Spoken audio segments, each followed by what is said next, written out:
Okie doke. So hello, everyone. I am Kathy Carmen. For those of you who don't know me, I am the founder and visionary of Sangha Healing, and it is your trusted network for holistic resources. So we are a dynamic hub connecting wellness seekers with carefully vetted professional healing practitioners while offering a diverse range of comprehensive health options. Our Sangha is a global community for wellness seekers, and we are united in exploring complementary and alternative medicine while embracing the innate power of self-healing. Together, we empower personal health journeys, we connect you with trusted practitioners, and share the latest in holistic health practices. We also partner with holistic practitioners to provide business growth strategies through personalized coaching and networking, building credibility in the health industry, and amplifying their influence on the world. So welcome, everyone, and thank you for joining this vital conversation. We are so glad to have you in our healing community today. It's my pleasure to introduce to you our host, Nurse Tiffany Kuehn, who will guide us through an empowering session on holistic breast health.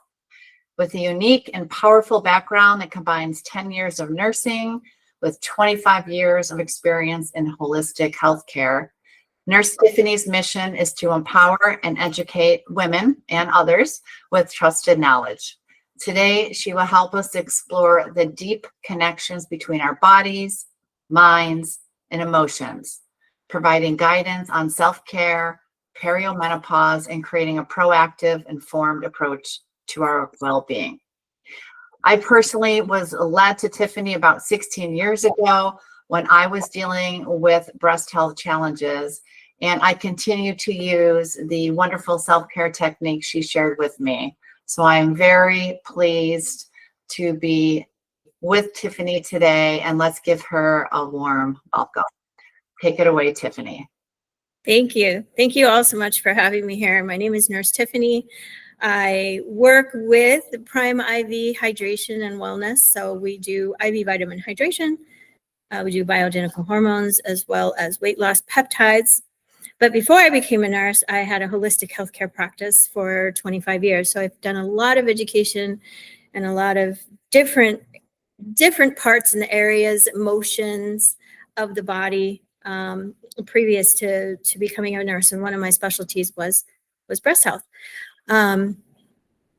So we can just dive right into it. So we can go ahead and pop. So the first thing about the breast, which is really important, is we got to think about the anatomy of the breast tissue, right? So the anatomy of the breast tissue is composed of a little bit of muscle, adipose tissue, the mammary glands, but then a lot of the breast tissue is really lymph, right? We have a large area of lymphatic going on here in the breast tissue, and it feeds over into the, top of the neck and into the armpit. So the one issue when we have breast issues, dense breast tissue, dehydration is always an issue that can cause that, and, malnutrition, deficiency, things of that sort. But is that the breasts aren't moving, right? They're not moving. So we want to think of the breast as sort of like a watery, soft little water balloon, right? And most of it is lymph. So what's most important is that we want to move them.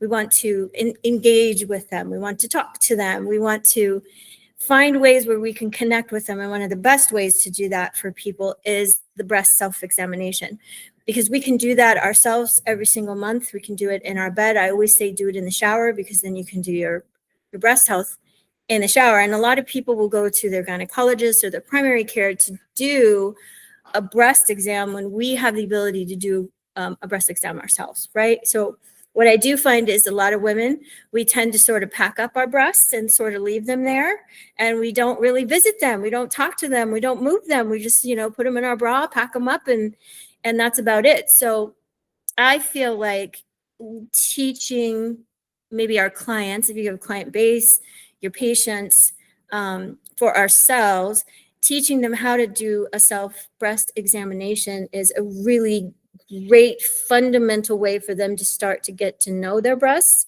and to feel comfortable with their breasts, that's a bigger one, right? Just feeling comfortable with our breasts.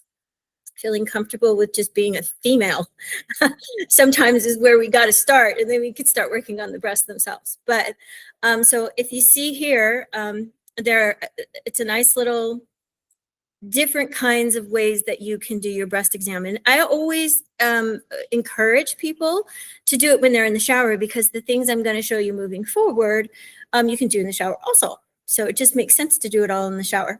It needs to be done in front of a mirror, of course. You want to have, the arm up, depending on what side that you are going to be checking out. And if you notice, there's 3 different patterns here on the PowerPoint. So one of them, you got to want to use your fingers, just the tips, nice and soft. So if you notice this first picture, it's an up and down method where you are, I'm just going to pretend that this is the breast, okay? And it's literally like a up, down method. And what they're looking for is they're looking for lumps, they're looking for pain, discomfort, discoloration, something that just doesn't feel quite right, puckering, things of that sort. So that's the first one, where it's like an up and down sort of method on the breast. But the one thing that this picture doesn't show you is you want to take that examination up into the side of the armpits, right? So it's going to be on the side of the breast as well, up into the lymph, because this is a really large lymph area. Now, the great thing about just doing that, because the lymphatic system, you have deep and you have superficial, but just the gentleness of your fingertips doing that examination up and down starts to move the lymph.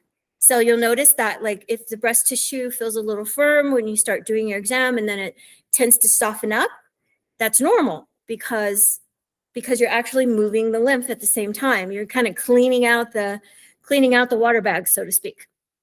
But it's essential that the armpits are also, and the side of the breast are also examined. And it needs to be lifted up, of course. We want to get under, because some of us has, really large breasts that fall down to our knees. So we literally have to pick them up, and we want to get that underside as well, right?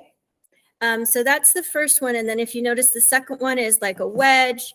So you're just starting at the nipple. We want to examine the nipple too. We want to kind of tug on it. Don't hurt it. Some women will kind of, this is something that needs to be done very gently. So this is an opportunity for us to do a little self-love as well. So you pull on you want to look for any sort of drainage, any sort of tenderness in the nipple area. And then you're just going to take that out, where you're just using your fingertips, sort of tapping and moving around. Sometimes you can do a little bit of a circular motion.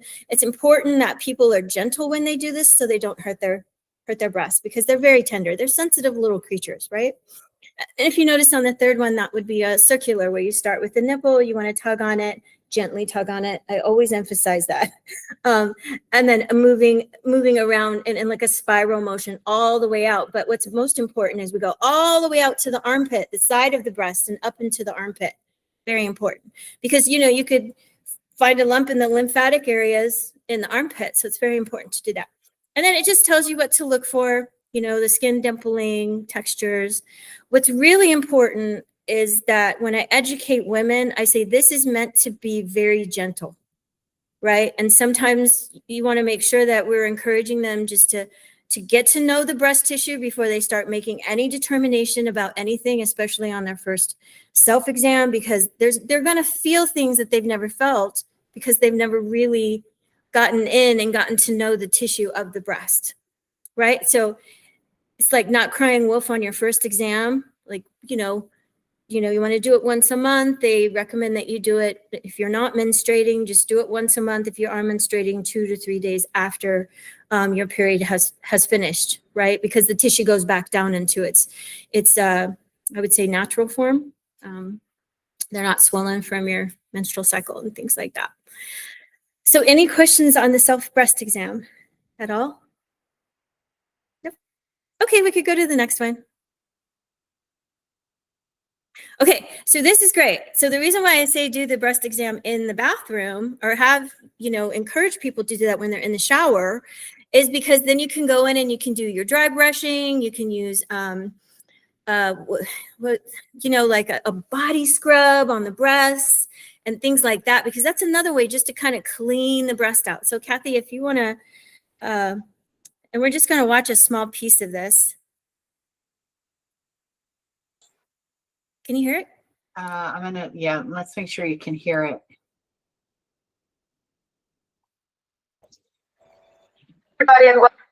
Oh yeah, that's good.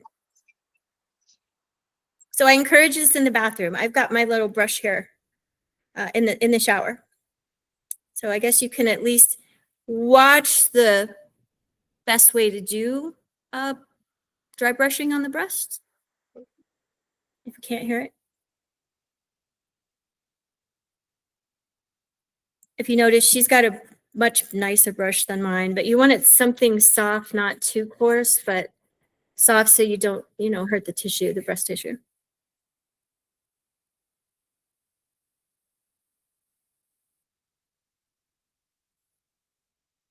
So she's talking about exfoliating tissue and stuff. She's going to do a full body dry brushing, but what I just wanted you to see was just a visual of how you would brush the breast tissue and the upper torso, because the lymphatic system drains in particular ways, right? It drains out and over and then into the pits.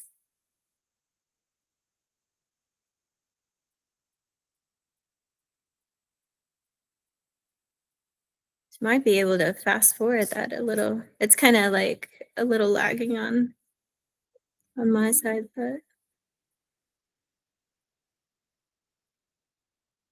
yeah, so again, just something really soft.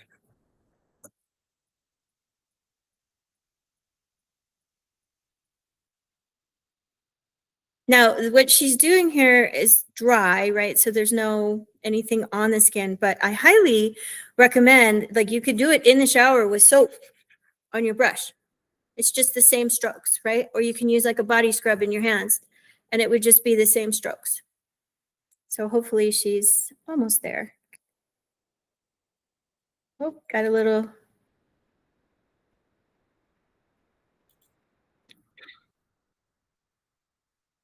Okay, here we go.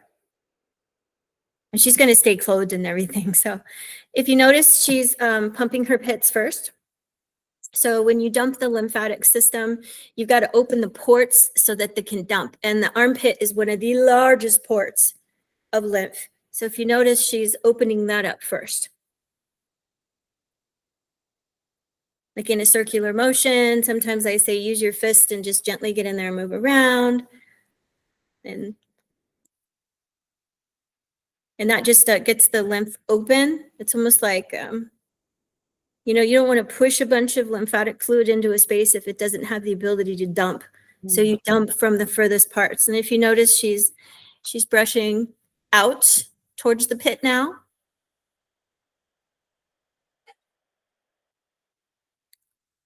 Mm-hmm. And you can do both, you do both sides. And this is very exfoliating too, so it really makes your décolleté shiny and silky. Very good for the skin. And if you notice, so she's a little smaller breasted, but some women would literally need to pick up their breast and brush it in this fashion and up towards the pit. So if there's any breast congestion, if there's any breast tenderness, this is wonderful for it, because say your breasts are really congested, they're a little tender to start. Once you do the brushing, even if you do the breast exam, you'll notice that the tenderness and the inflammation, they go on down. So it's a great remedy for breast tenderness. Excuse me. Okay, so that's it, Kathy, on that.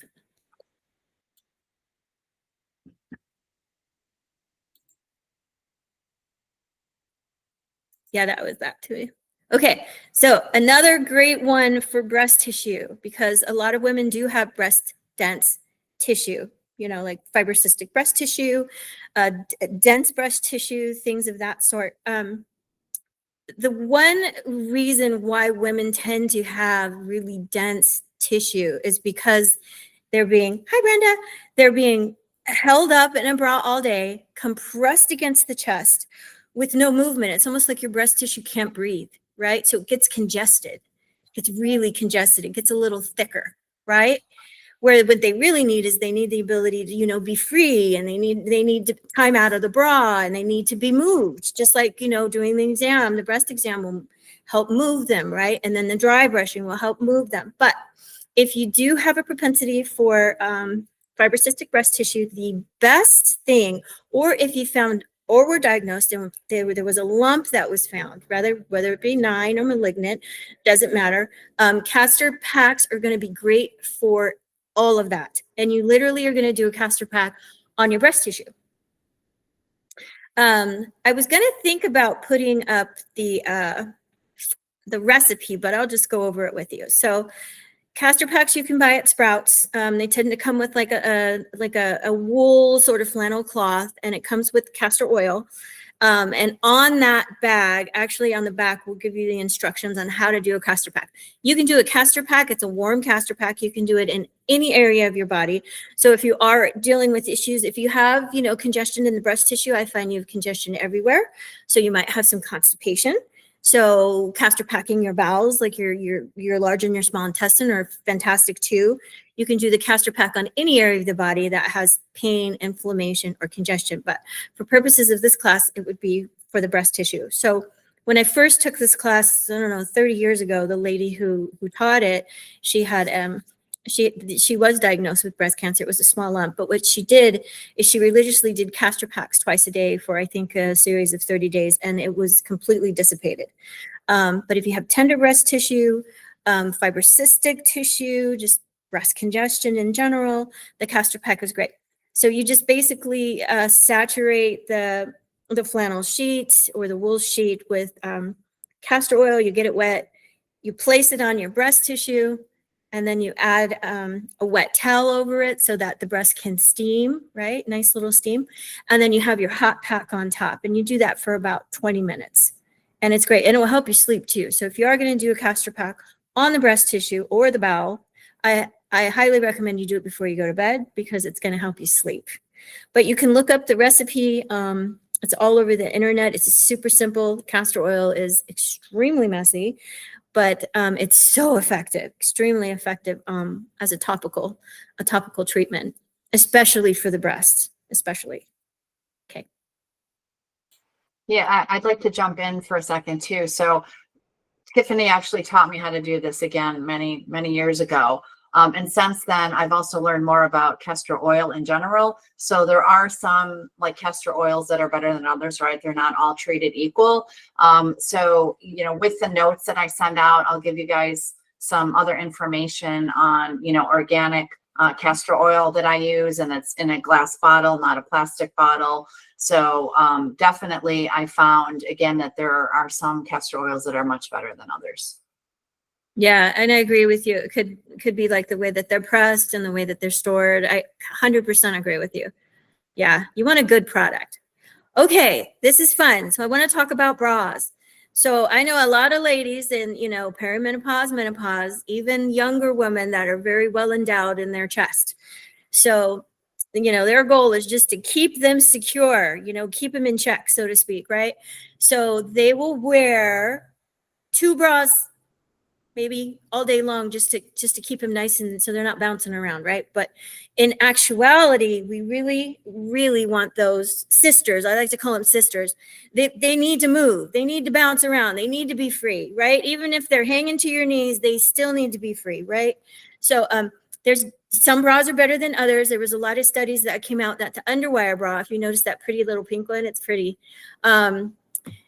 If you're wearing it consistently, what happens is that lymphatic tissue I told you about in the breast tissue, it will actually accumulate right along that wiry band. So I used to do a lot of breast flushes on females because I was a massage therapist, among with other things, for like 25 years. But the breast flush, got to flush those breasts out, because I'd actually get in there and I could feel this like little accumulation of tissue, just like that, almost like you would get like a swollen eye underneath your eye, but it was under the breast, right? And that was from wearing an underwire bra. So it's not that you shouldn't wear those. I would say just wear them in moderation, and then, take off the bra and move them around, jump around, do a dry brushing, just move them, right? Very important to move them. They need to move. And then inverting is very nice. If you're into yoga and things like that, like getting upside down, that helps drain the whole like upper torso and the breast tissue as well. But I like this middle bra, which is this nice little tan one. You see that? Because it's nice and it's secure, and it doesn't have that underwire underneath it. And then, of course, just a basic sports bra is always going to be your best bra. And then if you can sleep at night without a bra, you're moving around, you're turning from left to right, they're going to get a lot of movement. They just need to come out of the closet. They need to be out, right? So very important. It's just like any other part of your body, right? I mean, you got to go pee. You can't hold your urine in, right? You got to go number 2. And it's just all of those things. The breasts are so important, and they serve such a function for a very, very long time for us females. So yeah. Okay. So I always say go braless, but okay. So I like this part because nobody really talks about it. Emotional relationship to our breasts. So some people believe that the issues are in your tissue. So this is just from my experience personally, and with working with people for 45 years now, 20, 35, something like that. But so some would say that the right side of your body from head to toe is going to reflect on an emotional level the outside world, your relationship to the outside world. Okay. On your left side is from head to toe is going to be your relationship, your internal relationship with yourself. So your right's your outside world, your left is your inside world, right? So some people say. And it is kind of interesting because a lot of people that have shoulder issues, I always like this example because they're, carrying the weight of the world on their shoulders. And you'll notice that there'll be one prominent on the right, one prominent on the left. Something more about the outside world, maybe responsibility. The left side would be that internal responsibility to yourself, right? Just a thought. So when we talk about the breast, though, some say that the left breast is our relationship to our mother, right? Our mother figure, our relationship to our mother, our relationship to how we mother not only our children and other people, but ourselves, right? So it's a very left. You'll notice that you do find that there are more incidences of left breast cancer than right, which is interesting if you look at the statistics up. So that's our left side, our relationship with our mother, our relationship as our own mother, right? Even our relationship with our children, that kind of thing. So the right side is the relationship with the father, right? So the relationship with the father, that masculine part of us that fathers ourselves, it's just that real father feeling protected, right? Because a mother sometimes plays both roles where she's the mother and the father, right? She tries to be the masculine and the feminine, but in this idea that we have this, feminine support system that teaches us, it nurtures us. And then we have this male support system that protects us and, teaches us and moves us forward in a different way. So emotionally, I find there's so much emotion in the breast tissue because it's the one area of the body you can just, like I said, pack it up in a bra, leave it in a bra all day, and that's it. I mean, you might wash them, but sometimes people don't really lift them up, right? Wash underneath. So you get a lot of those like fungal infections up and that fungal issue in the breast tissue on both sides, that's emotional too. Like we can relate that to all kinds of things, right? And it just depends on, what the person's been through, what they've experienced, how they process things, where they're at in that process of whatever emotional piece is there. That's a big part too, a really big part. So any questions on the emotion? Okay, well, I always encourage you to always engage the emotional part in any kind of medicine, any kind of anything that has to do with the body, because we're not black and white. We're very dimensional, right? We're front, back, and inside. So if we're addressing an issue from just one perspective, we don't tend to address all those layers that are, because the physical is expressing it, but then there's the mental and emotional that are cooking it up on the inside, right? So it's always important, in my opinion, to have those pieces in. Okay, next. Unless you have any questions, just stop me. Okay.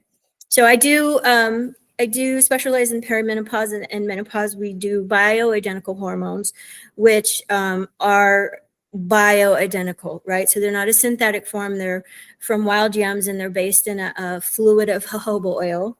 And the one thing is there's all kinds of new information coming out called the menopause revolution. Oprah has done a huge thing with it. And for a long time there, they were talking about how estrogen causes breast cancer. So come to find, all of that has been, kind of black marked and put it out because that study was only done on one kind of hormone synthetics called Premarin. It's a synthetic form. So they actually took the black box off of that, and now that information is being debunked all over the place.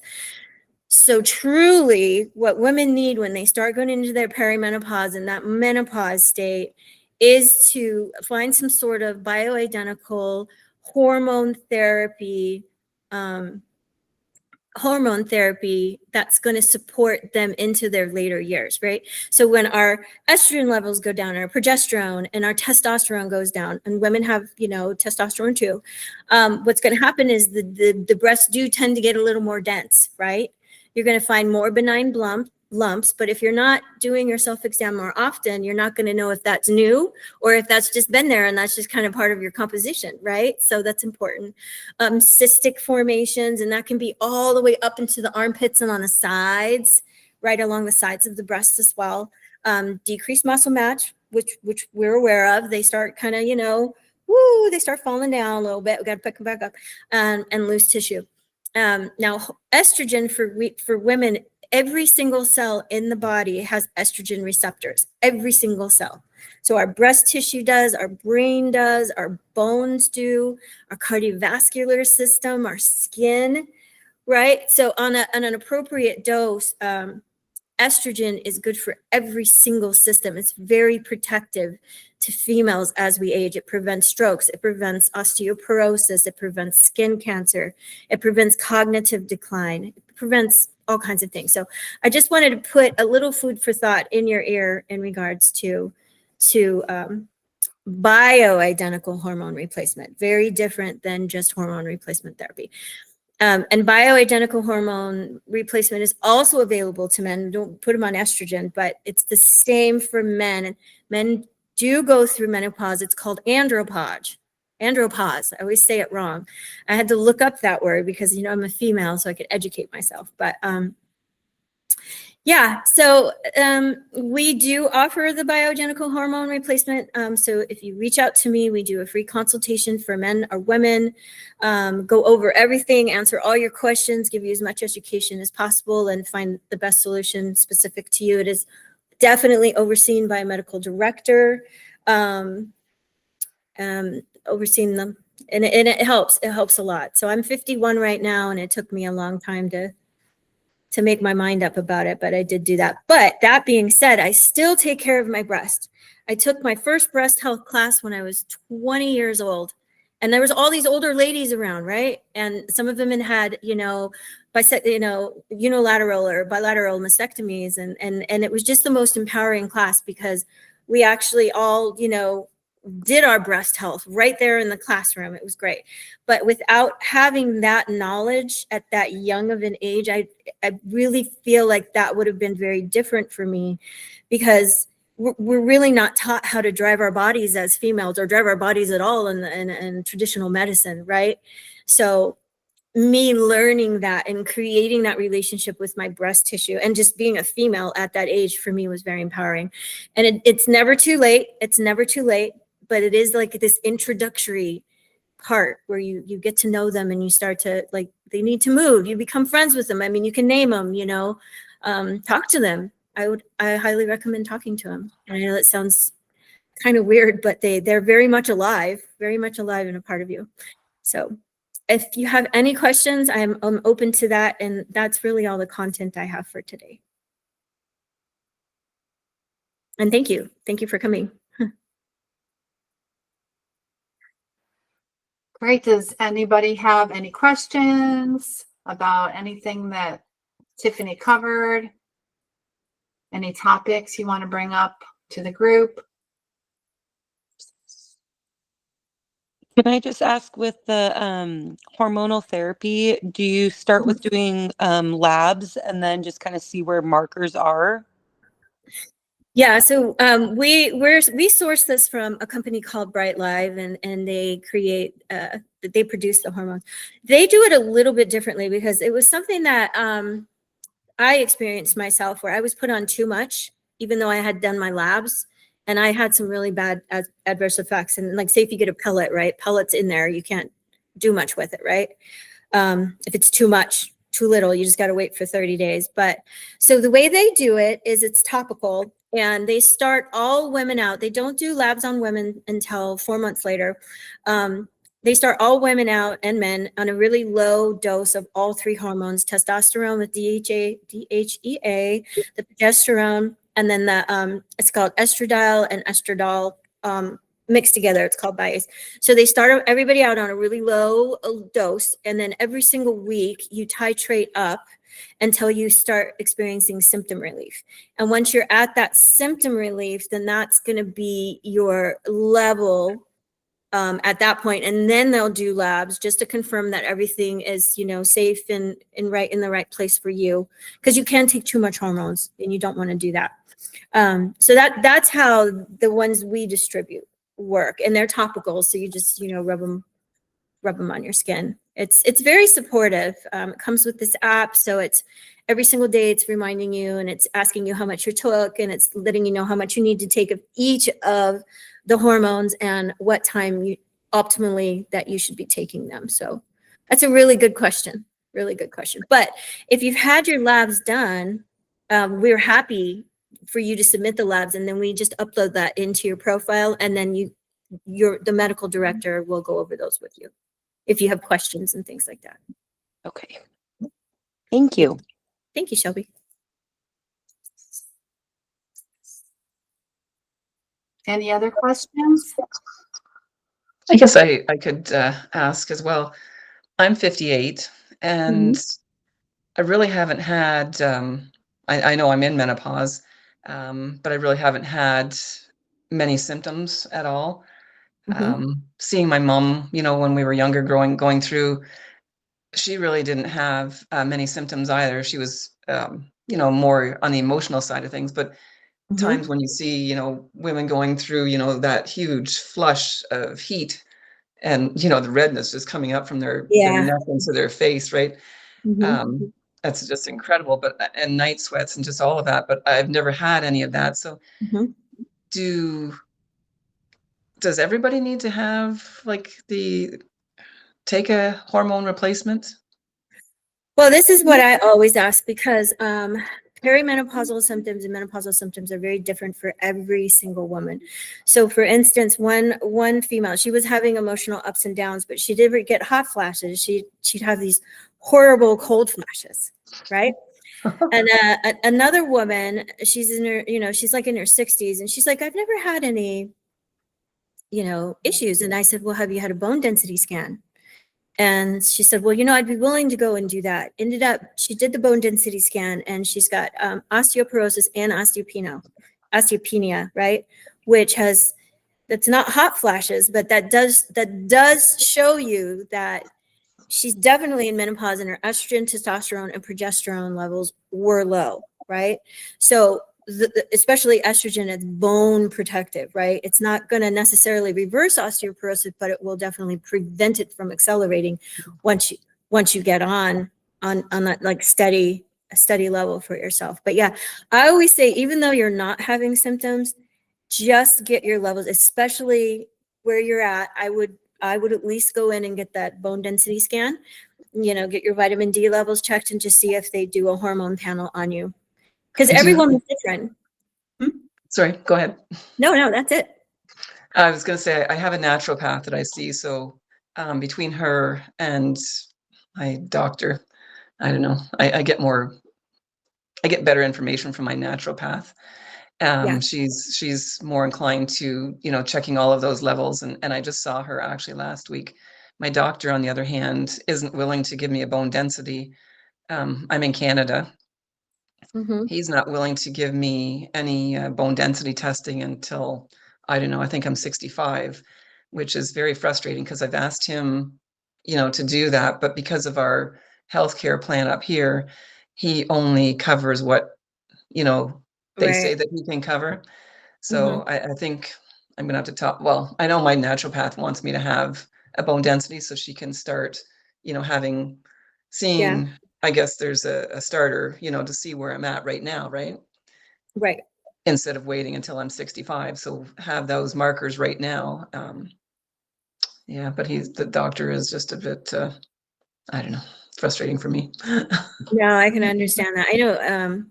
I know it's different. It's different in Canada, the way things work there with your insurance and the medical field and things. My thought process was, isn't there another way, Kathy, to do bone density scan without I always felt like there was, you know how mammograms now, they don't all have to be like a full mammogram. You can do a thermogram instead. Can you do that for bones too, thermography? I'm unaware. Well, I don't know. I just wondered if there was an alternative way. I bet it's out there somewhere, an alternative way to do a bone density. I mean, in my mind, like being in your shoes, that'd probably be the direction I'd start looking, just to see if I wouldn't be surprised there's something out there. Yeah. I was pretty shocked about the thermogram, and they're really good. Okay. So that's what they, in the States, that's what they have for, instead of doing the. No, that's for like, that's like off, like a mammogram. So it's an alternative mammogram test. It's called Okay. a thermogram instead of the full mammogram, where they pinch you. Yeah. Like, I got wow, one of them coming up too. that's Actually, awful. next week. Ugh, I've had one. I never want to do it again. It's just never. I can't say I'm a lover. I just wonder if there's some other way for you to. I'll talk to her because Yeah, I I just thought she would know something. Yeah. Pardon? Yeah, that sounds good. I love naturopaths. Yeah. Wholeheartedly, naturopaths is my favorite. Oh, she's wonderful. She is wonderful. Yeah, Brenda, if you find out what the alternative is, I'm sure a naturopath is going to know more than anyone. I'd love to share because that would be good information for us to share with our community. Okay, for sure. Yeah. I'll get back to you. Okay, excellent. Thank you. Yeah, you're welcome. Well, thank you everybody for joining me today. This was fun. I haven't taught in a really long time. I'm teaching other things now, but this is a nice little walk down memory lane, Kathy. Thank you. It's been a while. It's been a while. Mm-hmm. Yeah, thank you so much, Tiffany. And for everyone on the call, you can find additional educational sessions and free community events at sanghahealing.com calendar. For those of you that are here in the Valley, we are going to be at the Local First Arizona Fall Fest on November 8th, and you can get to meet a bunch of our practitioners. So we have, I think, 3 or 4 practitioners joining us. So if you want to learn more about accessible yoga, moon water goddess, energy healing, and ketamine assisted therapy, EFT, those practitioners will be there, and you can learn more about that as well. So thank you for coming. I will follow up with a summary information that we have. And once the recording is complete, I will make sure closed captions are added for, again, accessibility for our community. And I will send that out to everyone. All right. Thank you. Thank you all very much for coming. Have a wonderful day. Thank you so much. Thank you. Nice to meet everybody. Bye, Kathy. Bye-bye. Bye, everybody.